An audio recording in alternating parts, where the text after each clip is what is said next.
Eugene ইউনেস্কির the leader নাটকে আমি অভিনয় করেছিলাম। এটি মঞ্চনাটক ছিল 2010 সালে। এখানে পারফর্ম করি। তো এই নাটকে সবাই লিডারের জন্য অপেক্ষা করে যে লিডার আসবেন, সব কিছু পরিবর্তন হবে, মানুষের ভাগ্যের পরিবর্তন হবে, মানুষ ভালো থাকবে। এরকম একটি ব্যাপার, অনেকটা স্যামুয়েল বেকেটের ওয়েটিং ফর গডের মতোই। তো কয়েকদিন ধরে খুব শোনা যাচ্ছে যে আওয়ামী লীগ ফিরে আসছে, শেখ হাসিনা দেশে ব্যাক করবে আগামী 6 মাসের মধ্যে। কারো কারো পোস্ট থেকে জানা যাচ্ছে যে ঢাকায় নাকি বাসাও খোঁজা হচ্ছে যেখানে এসে হাসিনা থাকবেন। এবং আহ, গত পরশু দিন নোয়াখালীতে অনেক মানুষের মিছিল হয়েছে ছাত্রলীগের নেতৃত্বে, নিষিদ্ধ ছাত্রলীগের নেতৃত্বে, যেখানে কিনা পুলিশ নিজেরাই সরে গেছে। সেখানে নাকি হাজার হাজার মানুষ সেই মিছিলে স্লোগান দিয়েছে, জয় বাংলা স্লোগান দিয়েছে, হাসিনাকে ফিরে আসার ব্যাপারে স্লোগান দিয়েছে।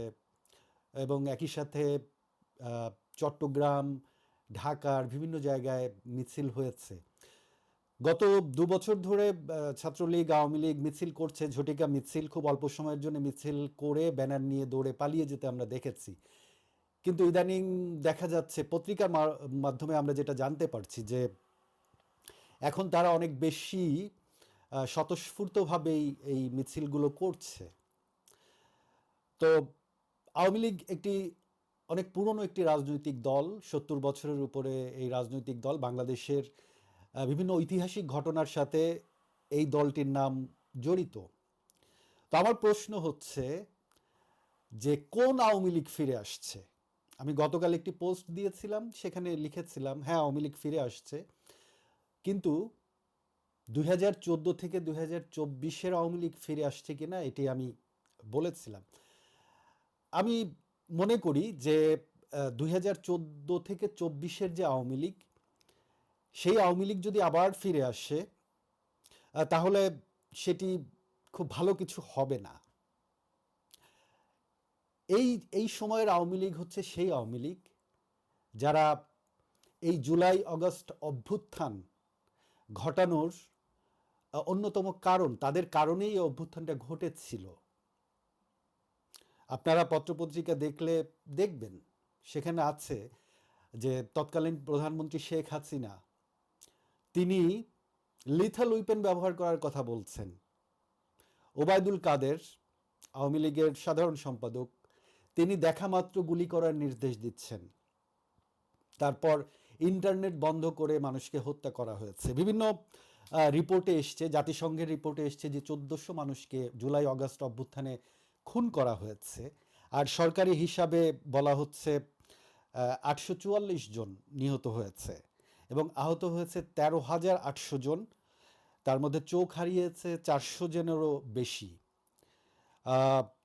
এখানে নারী, শিশু, শ্রমিক, 100-র উপরে শ্রমিক হত্যার শিকার হয়েছে এই জুলাই আগস্ট অভ্যুত্থানে। তো এই যে যে অভ্যুত্থানটা হয়ে গেল, যদিও অনেকে এটাকে বিপ্লব বলে থাকেন, আমি এটাকে বিপ্লব বলি না। অভ্যুত্থান এবং বিপ্লবের মধ্যে স্পষ্টত পার্থক্য আছে।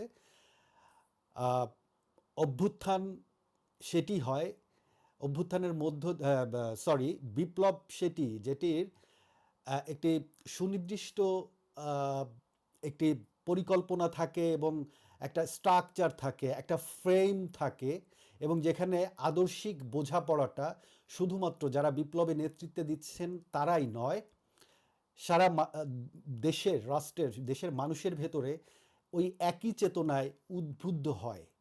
এই জন্যেই বিপ্লব জিনিসটা সব মানুষ একইভাবে ধারণ করে, ওই পরিবর্তনের আকাঙ্ক্ষাটা সব মানুষ একইভাবে ধারণ করে। এবং বিপ্লবের মধ্য দিয়ে রাষ্ট্রের একটা আমূল পরিবর্তন হতে আমরা দেখি।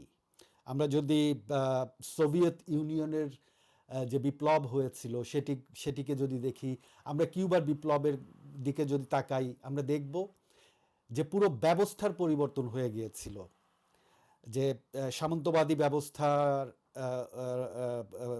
পরিবর্তিত হয়ে সেখানে সমাজতান্ত্রিক ব্যবস্থা কায়েম হয়েছিল।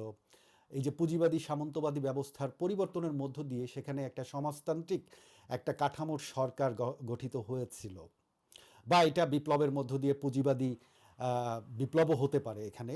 কিন্তু মূল বিষয়টা হচ্ছে একটা আমূল পরিবর্তন হয়।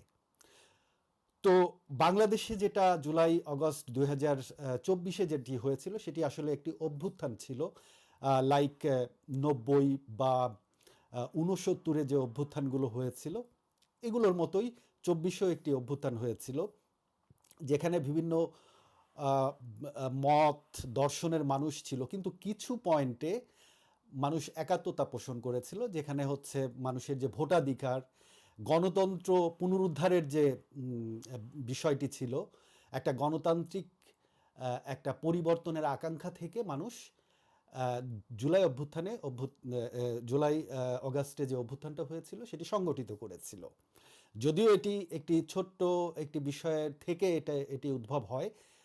আপনারা জানেন যে কোটা যে সংশোধন, যে কোটা সংস্কারের যে আন্দোলন, সূত্রপাত হয় কোটা সংস্কার আন্দোলনের মধ্য দিয়ে, কিন্তু যেহেতু একটি অভ্যুত্থান উন্মুখ একটি অবস্থা বিরাজ করছিল, ওই ঘটনাটাই পরবর্তীতে একটা কোটা আন্দোলন টার্ন করে অভ্যুত্থানে।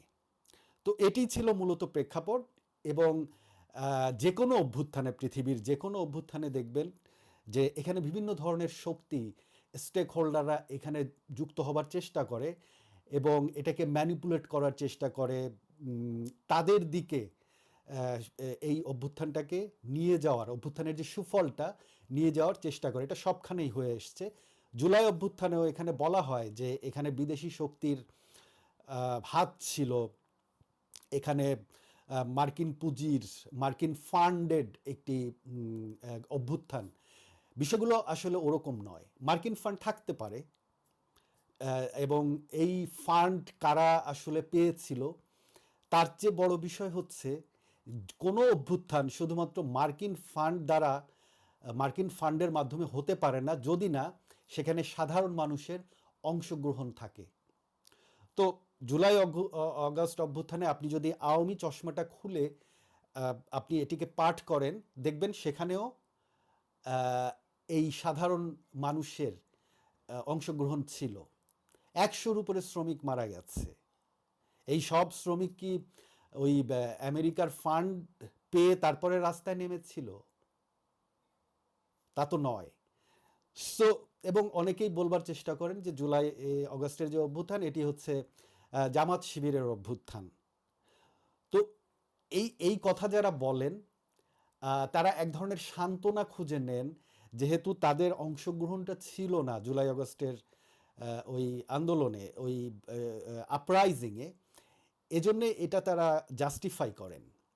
তো আমার মূল যে আলাপটা যেটি ছিল যে আমরা কি সেই 2014 থেকে 2024 যে আওয়ামী লীগ সেটি আবার ফিরে আসুক এটি প্রত্যাশা করছি কিনা। যে আওয়ামী লীগ গুম করেছে, খুন করেছে, আয়না ঘর বানিয়েছে, হ্যাঁ, তারপরে মানে তারপরে দুর্নীতি, লুটপাট, বিলিয়ন বিলিয়ন ডলার লুটপাট হয়েছে, উন্নয়নের নামে আমাদের ট্যাক্সের টাকা লুটে পুটে নিয়েছে এই মানুষগুলো। আমরা কি চাই সেই আওয়ামী লীগ আবার ফিরে আসুক? এখন এখানে বিষয়টা হচ্ছে যে আমি জানি আপনারা জুলাই আগস্টে অনেকেই ছিলেন যারা আওয়ামী লীগকে সমর্থন করেছিলেন, সেকুলার রাজনীতির সাথে যারা যুক্ত ছিলেন, এমনকি সিপিবি ঘরানার অনেক বামও ছিলেন যারা কিনা হচ্ছে এই জুলাই অভ্যুত্থানে নৈতিকভাবে সমর্থন দিয়েছেন। কিন্তু পরবর্তীতে হচ্ছে আপনারা এটাকে নিজেদেরকে এই জুলাই অভ্যুত্থান থেকে বের করে নিয়েছেন এবং আপনারা বলতে চেয়েছেন যে এই অভ্যুত্থান জনগণের ছিল না। কথা হচ্ছে জুলাই অভ্যুত্থান বেহাত হয়ে গেছে।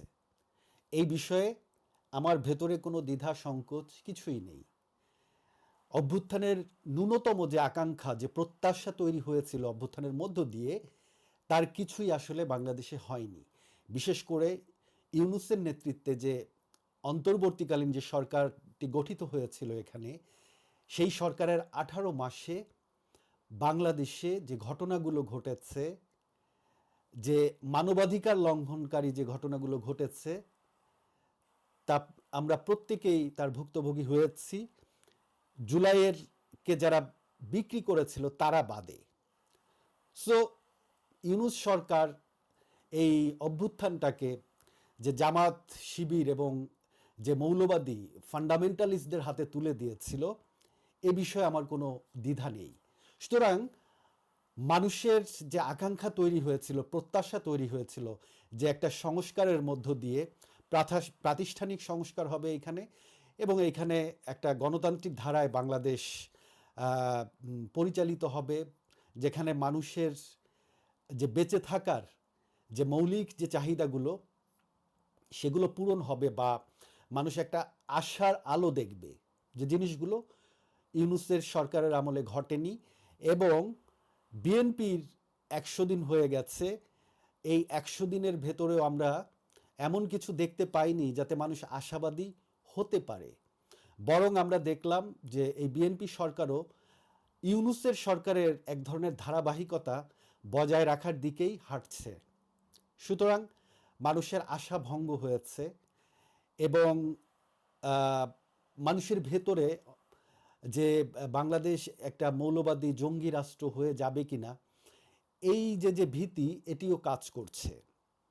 তো সেই জায়গা থেকে বাংলাদেশে যারা সেকুলার এবং মুক্তিযুদ্ধের পক্ষের যে শক্তি, তাদের যেহেতু আওয়ামী লীগ ব্যতীত অন্য কোনো ধরনের এখানে রাজনৈতিক যে পার্টি থাকবার কথা ছিল, সেটি শক্তিশালীভাবে এখানে তৈরি হয়নি। এজন্যই সবসময় দেখা যায় যে আমাদের মুক্তিযুদ্ধ, আমাদের এখানকার যে সেকুলারিজম, আমাদের এখানের যে বাক স্বাধীনতা, মতামতের স্বাধীনতা, মানুষের চলাফেরার স্বাধীনতা, এই সব কিছু পূরণ হতে পারে একমাত্র আওয়ামী লীগ ক্ষমতায় থাকলে। এরকম একটা মিথ, আমি এটা কি বলবো, মিথ এখানে প্রচলিত আছে, এবং আওয়ামী লীগের মাধ্যমেই পরিত্রাণ খোঁজার একটা দীর্ঘ অনেক বছরের একটা ধারণা এখানে বিরাজ করছে। কিন্তু আপনারা জানেন, জাস্ট একটু মনে করে যদি দেখেন, যে এই শেখ হাসিনা, ভারতে যিনি পালিয়ে আছেন এখন, এই শেখ হাসিনাকে কিন্তু কওমি জননী উপাধি দেওয়া হয়েছিল, এবং তিনি সেটি গ্রহণ করেছিলেন কাদের কাছ থেকে? একটা চরম ডানপন্থী, একটা ফ্যাসিস্ট মৌলবাদী একটি শক্তি, হেফাজতে ইসলামের কাছ থেকে গ্রহণ করেছিলেন। এবং শুধু তাই নয়, যে স্কুলের পাঠ্যপুস্তক পরিবর্তন করে দেওয়া হয়েছিল এই হেফাজতে ইসলামের চাওয়া দাবি অনুযায়ী। তিনি কওমি শিক্ষার্থীদের যে মাস্টার্স স্বীকৃতি দিয়েছিলেন, তিনি 580টি মডেল মসজিদ নির্মাণের কাজ শুরু করেছিলেন, এবং এবং এই যে হেফাজতকে বিভিন্ন ধরনের আর্থিক সুযোগ সুবিধাও তিনি দিয়েছিলেন। তো যদি বলেন যে এখানে মৌলবাদী জঙ্গি তোষণের যে নীতি, সেই নীতি কিন্তু শেখ হাসিনাও কম করেননি, আওয়ামী লীগও কম করেননি। তাহলে এই যে আওয়ামী লীগ ফিরে আসার ব্যাপারে আমাদের অনেকের ভেতরে, আপনাদের অনেকের ভেতরে যে একটা উৎসাহ কাজ করছে, আপনারা আসলে কোন আওয়ামী লীগকে দেখতে চাচ্ছেন, ফিরিয়ে আনতে চাচ্ছেন? সেই আওয়ামী লীগকে, সেই হাসিনাকে, যার হাতে 1400 বা সরকারি হিসাবে 844 জন ছাত্র, শ্রমিক, শিশু, নারীর রক্ত লেগে আছে, তাকে ফিরিয়ে আনতে চাচ্ছেন আপনারা? আপনারা কি সেই আওয়ামী লীগকে ফিরিয়ে আনতে চাচ্ছেন যারা দুর্নীতি লুটপাটের সাথে যারা জড়িত ছিল? আপনারা কি সেই আওয়ামী লীগকে ফিরিয়ে আনতে চাচ্ছেন যে আওয়ামী লীগ এখানকার লেখক ব্লগারদের যে খুন করা হয়েছিল, হত্যা করা হয়েছিল প্রকাশ্যে, এবং যার কোনো সুষ্ঠু বিচার তদন্ত হয়নি, সেই আওয়ামী লীগকে আপনারা ফিরিয়ে আনতে চাচ্ছেন। আমি উদাহরণ দিতে চাইলে আরও অনেক উদাহরণ দেওয়া যাবে এখানে, আমি আর বেশি বেশি দূর যাব না। দেখুন, আমাদের সমস্যাটা হচ্ছে, আমাদের হচ্ছে গোল্ডফিশ মেমোরি।